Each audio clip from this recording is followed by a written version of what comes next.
Hey dear students, welcome back to the brainstorming session of our poem 2.4 upon the Westminster bridge. जी हाँ बच्चों, हमने poem जो है वो कंप्लीट कर लिया है। आज हम करने वाले हैं इसका ब्रेनस्टॉर्मिंग सेशन। तो बिना अपना वक्त ज़ाया किए बच्चों आज का लेक्चर हम स्टार्ट करते हैं। पहला क्वेश्चन है, for preparing questions based on the poem, overall understanding of the poem is a must. Prepare a set of 5 questions. आप एक बार लेक्चर को देख लीजिए जहाँ पर आप पूरी तरीके से पोएम को समझ लीजिए। अब उसको समझने के बाद आपको ऐसा 5 सेट ऑफ क्वेश्चंस बनाना है जो कि उस पोएम के ऊपर बेस्ड होगा। तो यहाँ मैंने आपके लिए क्विकली कुछ क्वेश्चंस जो है वो बना दिए हैं। अब पोएम का नाम क्या है? Upon the Westminster bridge. तो सबसे पहले हमने क्या क्वेश्चन बनाया? What is the name of the bridge? Which city has been referred to in the poem? तो सिटी जो है वहाँ पर लंदन की बात हुई है, तो मैंने दूसरा क्वेश्चन सिटी के ऊपर फ्रेम कर दिया है। Why does the poet call the air smokeless? क्योंकि ये डॉन के वक्त का यानी कि अर्ली मॉर्निंग के टाइम का बात कर रहा है पोएट यहाँ पर, जहाँ पर अभी तक पोल्यूशन सिटी में होना स्टार्ट नहीं हुआ है, गाड़ियाँ नहीं चल रही है, इसीलिए उस वक्त पोएट ने कहा है कि ये स्मोकलेस एयर है। What does the poet mean by the last 2 lines of the poem? अब लास्ट 2 लाइन्स में पोएट कहना क्या चाहता है, जहाँ पर वो लंदन के लोगों के बारे में बात कर रहा है, जहाँ कहता है कि सिटी का एक बहुत ही अच्छा व्यू दिखाई दे रहा है, जहाँ पर सारे घर में लोग जो है अभी तक सो रहे हैं और जितने भी लंदन के लोगों का दिल है वो अभी क्या कर रहा है? आराम कर रहा है। Identify the poetic devices used by the poet in the poem. तो पोएम में कौन से पोएटिक डिवाइसेस का इस्तेमाल हुआ है? क्या इसमें इन्वर्जन है, क्या इसमें एलिट्रेशन है, क्या इसमें पर्सोनिफिकेशन है? तो इन सब के बारे में हम जानते हैं कि ये सारे इसके अंदर फिगर्स ऑफ स्पीच ऑलरेडी है, पोएटिक डिवाइसेस का इस्तेमाल किया गया है, इसीलिए मैंने उसके बेसिस पर इस क्वेश्चन को फ्रेम किया है। Now coming to question number 2, choose the correct alternative for the given lines, focus on the inference of the poet. यानी कि यहाँ पर पोएट क्या कहना चाहता है, जो लाइन दी गई है उसके लिए आपको 4 ऑप्शंस दिए हैं, उसमें से आपको करेक्ट ऑप्शन जो है वो बताना है। Earth has not anything to show more fair. अब इस लाइन का मतलब क्या है? पोएट को लगता है कि that the place was not so good, क्या वो जगह जो है वो इतनी खास नहीं थी। Poet thinks that there is another place which is more beautiful than this. Poet का कहना है कि उसे लगता है कि दूसरी भी जगह है जो इस ब्रिज से भी बेहतर है। तो स्टार्टिंग की ये 2 ऑप्शंस तो बच्चों हमारे वैसे ही एलिमिनेट हो गए, क्योंकि जिस पोएम में इतनी तारीफ की गई है उसमें ये 2 नेगेटिव बातें तो कहीं बोली नहीं गई है। थर्ड ऑप्शन हमें कहता है the poet thinks that there is no place on the earth which is as beautiful as this one. तो क्या ये आंसर सही है? जी हाँ बच्चों, ये आंसर बिल्कुल सही है। ये पोएट जो है उनका कहना है कि इस अर्थ के ऊपर ऐसी कोई जगह इतनी खूबसूरत नहीं है जितना ये वेस्टमिंस्टर लंदन ब्रिज है। सेकेंड क्वेश्चन हमें कहता है dull would he be of soul who could pass by. यानी कि इस लाइन का मतलब क्या है, जहाँ पर हमें ऑप्शंस दिए हैं, one can walk over the bridge and ignore the surrounding beauty. यानी कि यहाँ पर कोई भी उस ब्रिज पे से जाएगा लेकिन उसकी जो ब्यूटी है, आसपास की खूबसूरत नज़ारे है, उसे इग्नोर करेगा। One can halt at the place to enjoy the beauty. अगर उस ब्यूटी को एन्जॉय करना है तो कोई इंसान वहाँ पर रुक जाएगा, ये भी उसका मतलब नहीं है। Dull would he be of soul who could pass by का मतलब सिंपल है, anyone with an appreciative mind would not be able to ignore the beauty. वो इंसान जो हमेशा लोगों की तारीफ करता है, जो हमेशा ब्यूटीफुल चीज़ों की, खूबसूरत चीज़ों को सराहा जाता है, तो एक इंसान जो हर चीज़ को सराहता है वो कभी भी इतनी खूबसूरत चीज़ को इग्नोर नहीं करेगा। तो ऑप्शन 3 जो है वो इसका सही आंसर है। Then we have next question, earth has not anything to show more fair. इसके अंदर ये जो पोएट है अपनी फीलिंग को एक्सप्रेस करते हुए बताते हैं, the site he saw from the bridge is beautiful.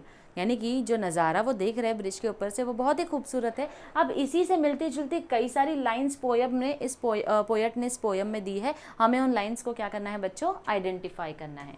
तो सोल्यूशन में मैंने यहाँ से 3 लाइन्स ऐसी ली है जो कि उस पोएम की तारीफ में हमें बताया गया है। अ साइट सो टचिंग, यानी कि एक नज़ारा ऐसा जो कि बहुत ही टचिंग है, बहुत ही खूबसूरत है। Line expresses the poets feeling of admiration. यहाँ पोएट जो है उस नज़ारे को एडमायर कर रहा है। Never did sun more beautifully steep in his first splendour valley rock और हिल। यहाँ पर पोएट क्या कहना चाहता है? यहाँ पर वो लंदन की ब्यूटी को फील कर सकता है जो अर्ली मॉर्निंग में वो देख रहा है, और उसी के साथ साथ even surpasses the beauty he has experienced in valley rock और हिल। उनका कहना है जब हम पहाड़ों में जाते हैं, रॉकी एरियाज़ में जाते हैं, हिल्स में जाते हैं, वो सब बेशक खूबसूरत होते हैं, लेकिन वो सारी खूबसूरती फेल है किसके सामने? वो नज़ारा जो इस वेस्टमिंस्टर ब्रिज से देख रहे हैं। Never saw I never felt a calm so deep. इस लाइन में पोएट क्या एक्सप्रेस कर रहे हैं? A feeling of calmness after witnessing nature's beauty from the bridge. तो उन्हें बहुत ही काम और बहुत ही पीसफुल फील हो रहा है, क्योंकि वो जो नज़ारा देख रहे हैं वो नज़ारा उन्हें काफ़ी रिलैक्स कर रहा है, उनके दिल को छू गया है वो नज़ारा। Then, the poem creates a delightful picture of the city, rich in its natural beauty. Work in pairs, groups, and pick out the lines from the poem which gives the pictorial effect to the poem. Write in your own words. तो यहाँ पर हमें pictorial effect poem को कैसे देना है? A sight so touching in its majesty, the grandness of the scene touches the nature lover poet. यानी कि ये poet जो है वो nature lover है, कुदरत को बहुत पसंद करते हैं, तो इसीलिए वहाँ का जो नज़ारा है उन्होंने उसके दिल को छू लिया है। This city now doth like a garment wear. Beauty of the city in the morning is so unexpected to the poet that he picturizes the city wearing a different attire. सुबह सुबह की जो खूबसूरती है इस शहर की वो इतनी ज़्यादा अच्छी लगी उन्हें कि उनका कहना है ऐसा लग रहा है मानो इस शहर ने जैसे कपड़े पहन लिए हो। कपड़े पहन लिए हो मतलब एक नया खूबसूरत सा कपड़ा पहन लिया हो। Beauty of the morning silent bare, जहाँ पर reader can feel the calmness of the city along with the poet. सुबह का वक्त है, काफ़ी काम, काफ़ी पीसफुल, काफ़ी शांत है, तो पोएट को ये वक्त बहुत ही अच्छा लगा। All bright and glittering in the smokeless air, beauty of the morning is so apparent because of the pollution free air which makes the sun look brighter. अब क्योंकि सुबह का वक्त है, सनराइज हो रहा है, किसी तरीके का पोल्यूशन नहीं है, तो जो सूरज की रोशनी है वो और ज़्यादा निखर कर आ रही है इस शहर के ऊपर, तो वो नज़ारा और खूबसूरत बन गया। The river glided eight its own sweet will, यहाँ पर जस्ट फ्लो है रिवर का, वो विजुअलाइज किया जा सकता है इस लाइन से कि वो रिवर जो है आपस में बहुत ही काम और पीसफुली क्या हो रहा है, बह रहा है, अपनी ही मर्जी से वो बह रहा है। And all that mighty heart is lying still, जहाँ पर the busy city is lying silent early in the morning. ये शहर जो इतना बिजी रहता है, अर्ली मॉर्निंग का वक्त है तो अभी सब रेस्ट कर रहे हैं, सब सो रहे हैं। Now find out the words and phrases which describes the following. One is done for you, जहाँ पर साइट लिखा है touching in its majesty, air क्या है, स्मोकलेस है, रिवर अपनी ही ओन विल से क्या कर रहा है, चल रहा है, हाउस देखकर लग रहा है कि सब सो रहे हैं, मॉर्निंग साइलेंट और बेयर है, और उसी के साथ साथ सन जो है वो ब्राइट यानी कि बहुत ही चमक रहा है, बहुत ही ग्लिटर कर रहा है। Next question is read the line, the city now doth like a garment wear. Now, the poet imagines that the city is wearing a beautiful garment, hence the figure of speech is personification. Find out more examples of personification from the poem. अब यहाँ पर the city doth like a garment wear का मतलब है यानी कि ऐसा लग रहा है सूरज की जो रोशनी आ रही है वो रोशनी से ऐसा लग रहा है कि शहर ने एक नया बहुत ही खूबसूरत सा जोड़ा जो है वो ओढ़ लिया है। अब कपड़े पहनने का काम तो ह्यूमंस का होता है, तो ये ह्यूमंस की क्वालिटी है जो कि सिटी को दी गई है, इसीलिए इस फिगर ऑफ स्पीच को हम पर्सोनिफिकेशन बुलाते हैं। तो यहाँ पर हमें ऐसे और कई सारे एग्जाम्पल्स पर्सोनिफिकेशन के ढूंढने हैं, जैसे this city is now doth like a garment wear, तो सिटी जो है उसको पर्सोनिफाइड किया है। ऐसे दूसरे एग्जाम्पल्स है, never did sun more beautifully steep in his first splendour valley rock और हिल, तो यहाँ पर सन को जो है वो पर्सोनिफाई किया गया है by saying that it is beautifully steep. The river glideth at its own sweet will, अब खुद की मर्जी से, मर्जी तो इंसान होती है, रिवर जो है उसकी खुद की मर्जी कभी नहीं हो सकती, रिवर को पर्सोनिफाइड किया गया है। The very houses seem asleep, क्या घर सोते हैं, घर में रहने वाले लोग सोते हैं, तो यहाँ पर घरों को क्या बोला गया है, घर जो है वो सो रहे हैं, तो घर को ह्यूमन क्वालिटी मिली है इसीलिए houses are personified. All that mighty heart is lying still, city is personified by giving it a heart, तो लंदन के शहर के सारे लोग जो है वो क्या है, सो रहे हैं। यहाँ पर कहा जा रहा है कि शहर जो है वो सो रहा है, तो शहर नहीं सोता है, तो यहाँ पर हार्ट वाली जो क्वालिटी है ह्यूमंस को होती है, तो सिटी को पर्सोनिफाइड किया गया है। Now next figure of speech that we have is dull would be of so he be of soul who could pass by. This line of the poem can be rewritten as he would be of dull soul, यानी ये line को poetic effect के लिए कई बार क्या होता है, इन्वर्जन्स figure of speech होती है पोएम में, वो पोएटिक इफेक्ट के लिए हम क्या करते हैं बच्चों, यहाँ पर उसके वर्ड्स को आगे पीछे कर देते हैं, थोड़ा सा उसका ऑर्डर चेंज करते। तो सही ऑर्डर क्या है, he would be of dull soul, usually ये बोला जाता है, करेक्ट सेंटेंस जो होता है वो यही होता है। बस ऐसे ही मोर एग्जाम्पल्स हमको फाइंड आउट करने हैं। तो एक एग्जाम्पल है जहाँ पर never did sun so beautifully steep. अब इसका करेक्ट ऑर्डर क्या होना चाहिए था, the sun never did more beautifully steep. Next, never saw I never felt a calm so deep. अब इसका इन्वर्जन अगर हम करें तो क्या होना चाहिए बच्चों, फिगर ऑफ स्पीच में I never saw never felt a calm so deep. Third is the poem is a petrarchal sonnet. The poem is divided into two parts, an octave and a sestet. तो octave जो है बच्चों, it comprises of 8 lines and sestet is a poem in which the second part includes 6 lines of the poem. अब इनका क्या कहना है, read the first 4 lines of the poem. The rhyme scheme is A B B A. Read the rhyme scheme for the next 4 lines. It is A B B A. Now read the first 3 lines of the sestet and note the rhyme scheme. It is C D C. The rhyme scheme of the last 3 lines is D C D. This is the common design of a Petrarchan sonnet. तो basically पेट्रार्कल sonnet में ये common format होता है जो कि follow किया जाता है। Complete the given table by giving examples from the poem. अब पोएम से एग्जाम्पल्स लेते हुए हमें एक टेबल को कंप्लीट करना है। जैसे कि फीचर्स इसमें दिए गए हैं, ऑब्जेक्ट्स यूज्ड, कौन से ऑब्जेक्ट्स का इस्तेमाल किया गया है, स्काई, सन, फील्ड्स, रिवर, एयर और हाउसेस का। प्रेजेस या फिर ब्लेम किया गया है, अगर तारीफ की गई है तो तारीफ वाले शब्द कौन से है या लाइन कौन सी है, bright, glittering, smokeless, calm, the river glided at its own sweet will, the very houses seem asleep. तो ये सारी लाइंस जो है वो जिसको प्रेज किया गया है, तारीफ की गई, या ब्लेम किसी चीज़ को नहीं किया गया है। मेटाफर में and all that mighty heart is lying still. Simile like a garment wear the beauty of the morning. Personification, the city now doth like a garment wear or river glideth at his own sweet will, houses seem asleep। तो ये सारे क्या है हमारे personification. Number of rhymes कितनी है poem में, 14। Rhyme scheme क्या है, A B B A C D C D C D. तो ये क्या है इस पोयम की राइमिंग स्कीम है बच्चों। Next question is, the pride of any city is its skyline. Write 5 lines about the place where you live and what makes you feel proud about it. तो यहाँ पर बच्चों मैंने 2 एग्जाम्पल्स लिखे हैं, नंबर 1 एंड नंबर 2। आप कौन से शहर में रहते हैं, आपको शहर की तारीफ करनी है। तो मैं बिलोंग करती हूँ डेफिनेटली मुंबई शहर को, तो मैंने यहाँ पर अलग अलग तरीके से मुंबई शहर की क्या की है, तारीफ की है। इस तरीके से आपको भी आंसर लिखना है। मैं आपको एग्जाम्पल के तौर पर समझाती हूँ, जैसे कि मैंने फर्स्ट पैराग्राफ में लिखा है, I stay in Mumbai, the maximum city. My city is always buzzing with activities and that makes it one of the liveliest cities in the world, as it is very often said Mumbai never sleeps. तो यहाँ पर मैं अपनी शहर की तारीफ करते हुए यहाँ पे आपको समझा रही हूँ। I love everything about Mumbai, but what I enjoy the most is to sit at Marine Drive watching the majestic Arabian Sea. Mumbai street foods like vada pav, pav bhaji are mouth-watering. Who can ignore Mumbai's film industry, popularly known as Bollywood? Critics may talk about Mumbai traffic pollution, but I am in awe of Amchi Mumbai. हमारे शहरों की तारीफ करने में लोग बुराइयां भी ढूंढ लेते हैं, लेकिन हम बुराइयों में भी हमारे शहर की खासियत ढूंढ लेते हैं। इस तरीके से आपको अपनी इंटायर सिटी के बारे में, आप जहाँ से भी रहते हो, जिस शहर में भी रहते हो, आपको उसकी तारीफ जो है वो बच्चों करनी है।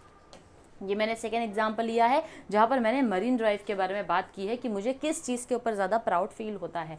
View of the sea that I get to enjoy every day.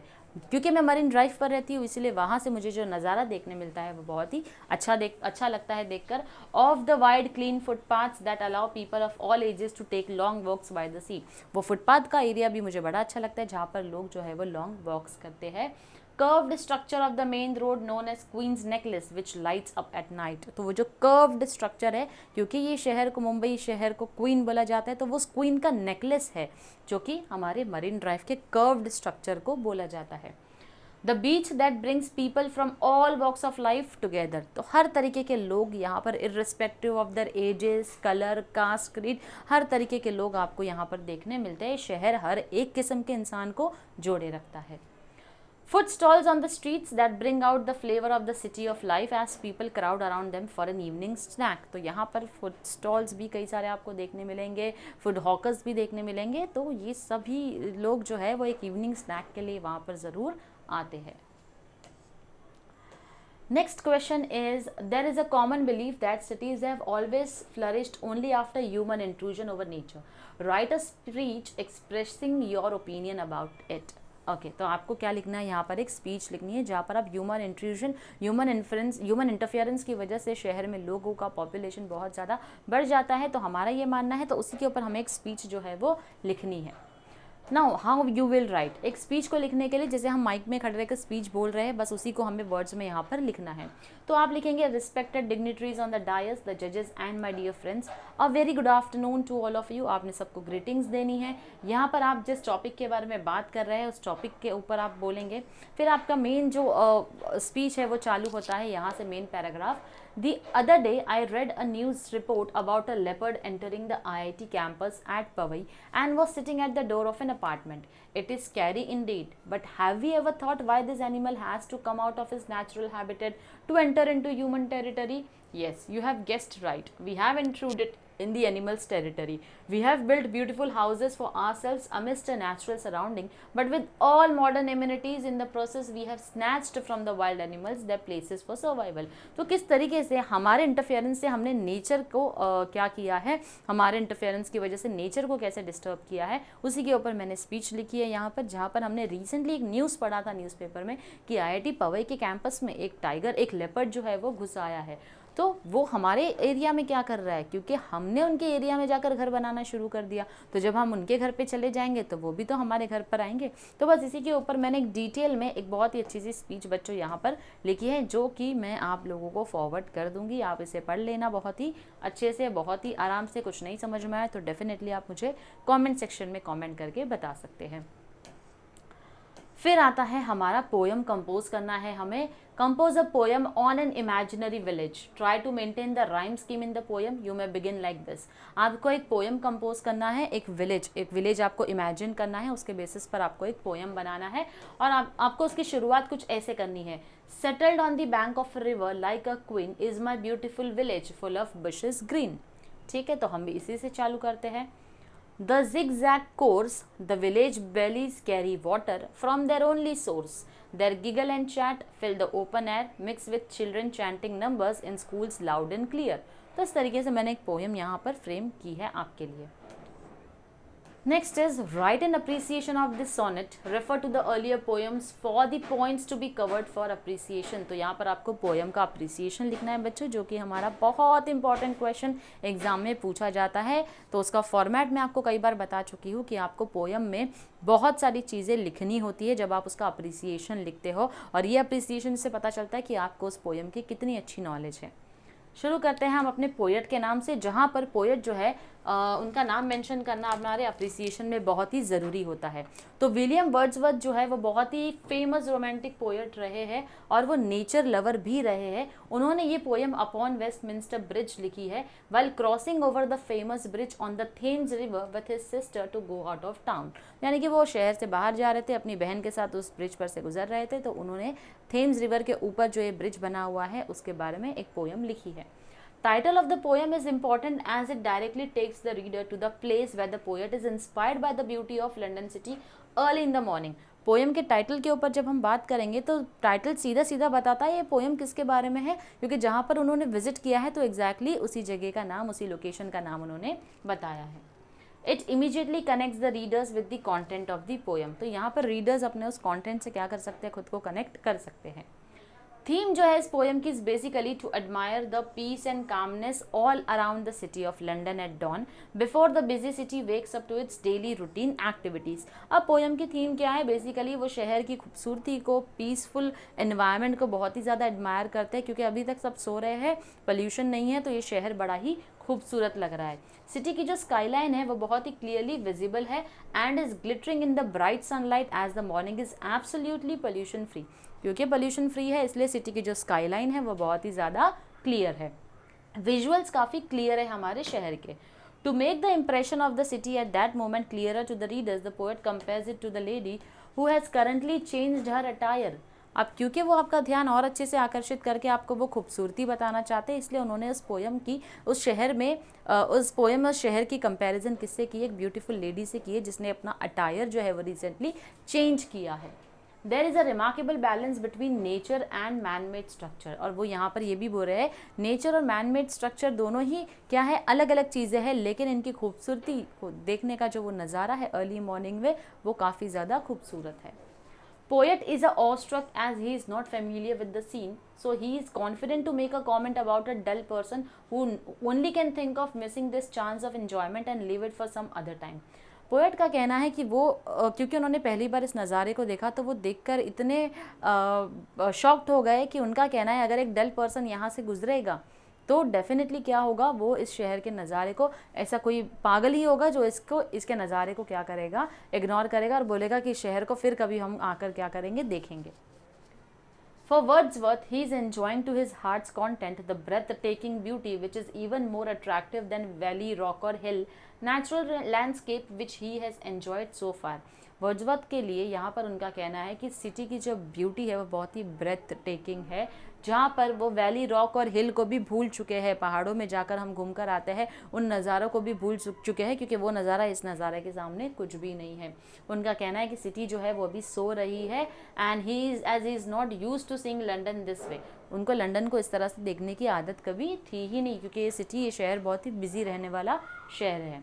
River जो है वो अपनी ही स्पीड में क्या कर रहा है, चल रहा है, अपनी मर्जी से चल रहा है. If there is no one to disturb its movement, क्योंकि यहाँ पर अभी शिप्स नहीं चल रही ना, बोट चल नहीं रही है तो उसके मूवमेंट को डिस्टर्ब नहीं हो रहा है, इसलिए वो जो पानी है, रिवर है जो बह रहा है वो अपनी ही मस्त अपनी ही धुन में क्या कर रहा है, बह रहा है. पोएम जो है वो एक पेट्रार्कल सोनेट है जिसके अंदर 14 लाइन दी गई है जो कि 2 सेक्शंस में डिवाइड किए गए हैं. ऑक्टेव जो है वो स्टार्टिंग की फर्स्ट 8 लाइन है एंड सेस्टेट जो है वो लास्ट 6 लाइन्स है. Octave presents in detail the city of London at dawn. It's especially seen by the poet at that time of the day, and the coexistence of nature with man-made constructions so beautifully lit up by the bright and glittering sunlight. Starting की जो 8 lines है वो morning का वक्त जो है उसको क्या कर रही है, दर्शाती है.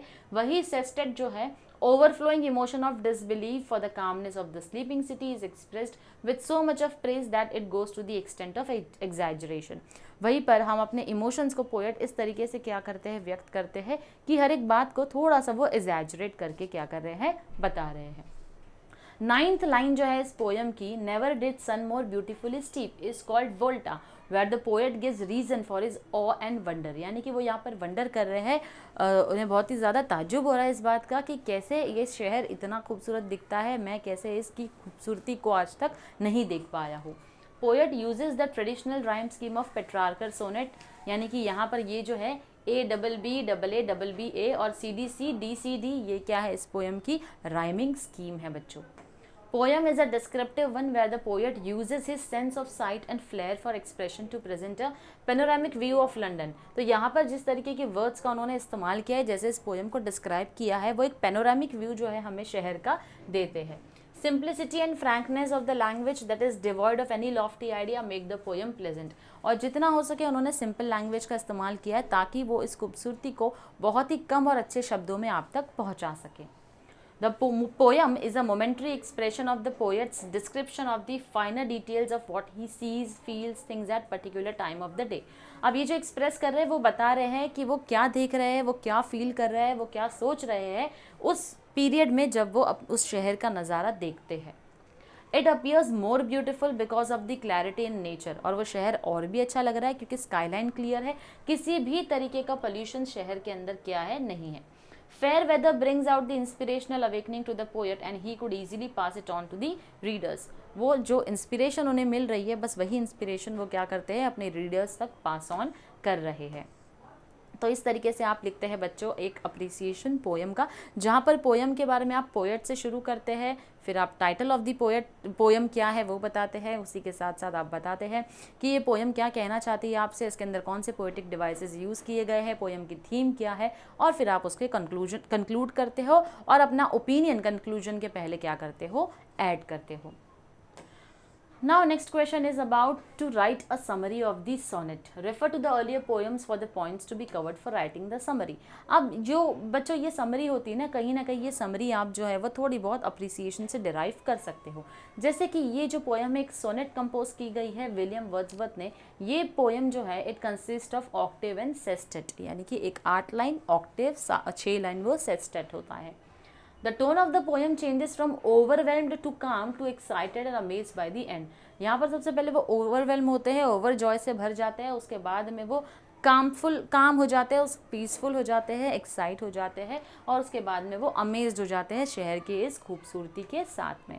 तो इस तरीके से बच्चों आपको पोएम का एक पूरा जो भी नज़ारा अब तक हमने डिस्कस किया, और ये पॉइंट ऑफ डिस्कशन हमारा कई बार रहा है कि हम यहाँ पर जब पोएट जो बात करते हैं वो अर्ली मॉर्निंग की बात कर रहे हैं, सनराइज़ की बात कर रहे हैं, जहाँ पर वो बताते हैं कि उन्होंने इससे ज़्यादा खूबसूरत शहर जो है लंदन को फिर कभी देखा ही नहीं है इस नज़र से, क्योंकि जो नज़ारा उन्हें दिखाई दे रहा है, चाहे वो शिप्स का हो, बिल्डिंग्स का हो, टेम्पल्स का हो, डोम्स का हो, रिवर जो अपने ही ओन स्वीटविल में बह रहा है, इन सब के साथ साथ वो नज़ारे के साथ साथ वो शहर और ज़्यादा खूबसूरत दिख रहा है। तो उन्हें ऐसा लग रहा है कि शहर को ज़रूर कोई एक लेडी से कंपेयर किया गया है, पर्सोनिफाइड किया गया है, जहाँ पर इस शहर ने जो ब्यूटीफुल सनलाइट उसके ऊपर आ रही है, पोल्यूशन फ्री सनलाइट से पूरी स्काईलाइन क्लियर दिख रही है, तो शहर ने जैसे एक बहुत ही अच्छा गारमेंट यानी कि अटायर जो है वो ओढ़ रखा है। उसी के साथ साथ पोएट जो है वो इस पोएम में इस शहर की खूबसूरती को दर्शाते हुए ये भी बताते हैं कि कैसे ये जो खूबसूरती है उन्हें वर्ड्स जो है वो बताने के लिए काफ़ी ज़्यादा क्या हो गए हैं, कम पड़ गए हैं। तो बार बार हमने इसी चीज़ को इस पोएम में कई बार जो है वो बच्चों डिस्कस किया है। नेक्स्ट हमारा क्वेश्चन है, while building a bridge, a group of people come together. They are architects, designers, engineers, officers, masons, politicians, building material suppliers, carpenters. Write about the qualification of these people. Choose any career from the list above and complete the table. तो ये जो career options दिए हैं इसमें से हमको क्या करना है, उनके स्किल्स और क्वालिफिकेशन क्या रिक्वायर्ड है वो हमको यहाँ पर लिखना है। तो मैंने सिर्फ दो को ही सिलेक्ट किया है, एक है आपका आर्किटेक्ट और दूसरा है आपका सिविल इंजीनियर। आर्किटेक्चर के लिए आपके पास मास्टर्स डिग्री होनी चाहिए आर्किटेक्चर में, जहाँ पर स्किल क्या चाहिए, ड्राइंग, डिजाइन आइडियाज, इमेजिनेटिव और क्रिएटिव होना जरूरी है, and ability to assess problems critically, यानी कि आप प्रॉब्लम को एनालाइज करना, प्रॉब्लम को समझना बहुत अच्छे से जानते हैं।